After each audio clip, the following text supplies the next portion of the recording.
9 मार्च 2026। Indian stock market के लिए ये कोई आम सोमवार नहीं था। एक भारी गिरावट देखी गई। देखते ही देखते सेंसेक्स करीब करीब 3% नीचे आ गया। बाजार में अफरा तफरी का माहौल था। इस गिरावट के साथ ही मार्केट ऑफिशियली करेक्शन में चला गया, मतलब अपने हाई से 10% से ज्यादा नीचे। तो ये अचानक गिरावट आई क्यों? इसकी वजह हमारे देश में नहीं बल्कि हजारों मील दूर छिपी थी। इसका मेन ट्रिगर था मिडिल ईस्ट में बढ़ता जियोपॉलिटिकल टेंशन, जिसने ग्लोबल ऑयल सप्लाई को खतरे में डाल दिया। फिर एक के बाद एक ऐसी घटनाएं हुईं जिसने ग्लोबल मार्केट्स और इन्वेस्टर्स को बुरी तरह डरा दिया। इसी जियोपॉलिटिकल टेंशन के चलते ब्रेंट क्रूड ऑयल के दाम $114 प्रति बैरल के भी पार निकल गए। देखिए, तेल महंगा होने का सीधा मतलब है कि महंगाई बढ़ेगी, जिससे इकोनॉमिक ग्रोथ धीमी हो सकती है। अब सवाल यह है कि इस ग्लोबल शॉक का हमारे घरेलू बाजार पर क्या असर हुआ। चलिए समझते हैं।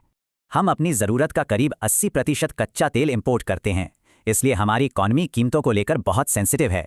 तेल की कीमतों से महंगाई का डर बढ़ा, सरकारी बजट पर दबाव आया और इन्वेस्टर्स का रिस्क लेने का मूड ही खत्म हो गया। और इसी घबराहट के बीच भारतीय रुपया डॉलर के मुकाबले 92.34 के अपने सबसे निचले स्तर पर पहुंच गया। इस प्रेशर को और बढ़ाया फॉरेन इन्वेस्टर्स ने, जिन्होंने पिछले हफ्ते में ही भारी बिकवाली कर दी थी। अब देखते हैं कि इस बिकवाली की सबसे ज्यादा मार किन सेक्टर्स पर पड़ी। वैसे तो बिकवाली हर तरफ थी, लेकिन एयरलाइंस, पीएसयू बैंक्स और ऑटो जैसे सेक्टर्स सबसे ज्यादा पिटे। यहां तक कि एचडीएफसी बैंक, आईसीआईसीआई बैंक और एलएनटी जैसे बड़े नामों में भी काफी गिरावट देखी गई।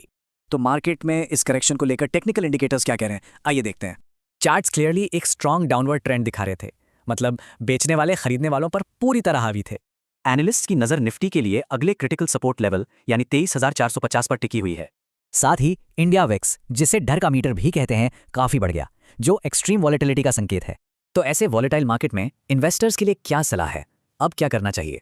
एक्सपर्ट्स सख्त रिस्क मैनेजमेंट की सलाह दे रहे हैं, मतलब गिरते बाजार में खरीदारी से बचें। सलाह यही है कि जब तक हालात स्थिर ना हो, अपना पैसा किश्तों में लगाएं और डिफेंसिव रहें।